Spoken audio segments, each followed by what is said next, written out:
Okay, so imagine you want to marry a princess, and her one condition is you have to wrestle her first. Not for fun, for real. And if you lose, which, spoiler, you likely will, you owe her horses.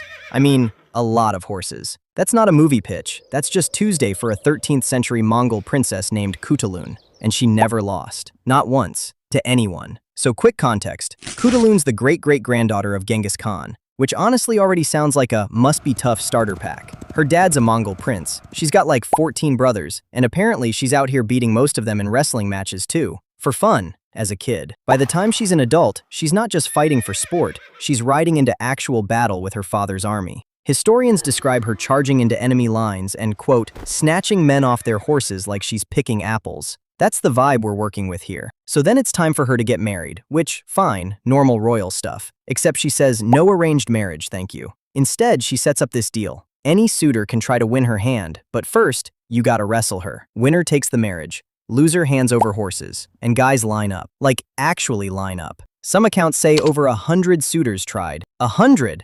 You'd think after, I don't know, suitor number 12 loses his horses, word would get around. Nope, they kept showing up. Actually, hold on, I have to say this part twice because it's wild. Some versions of the story say she collected literally thousands of horses this way. Just an absurd horse fortune, all because men could not let it go. Now here's where it almost goes sideways for her. At one point, her own parents get nervous because, seriously, nobody's marrying their daughter. No jokes, and they'd kind of like grandkids at some point, so they try to talk her into throwing a match. Just let one guy win, please. And yeah, she does not do this. One suitor apparently came in with a truly stacked bet, 1,000 horses on the table, which is basically Mongol-era, I bet my entire life savings energy. Her parents are begging her, please, just this once, and she beats him anyway. In front of everyone, the horses stayed hers.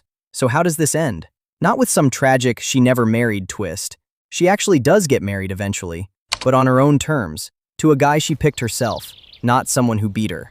Marco Polo, of all people, apparently wrote about her, which accounts differ on how accurate his version is, since he wasn't exactly a neutral source and some of what survives is secondhand. But even taking that with a grain of salt, multiple sources agree on the core of it. She stayed undefeated, she stayed in command of troops, and nobody handed her anything.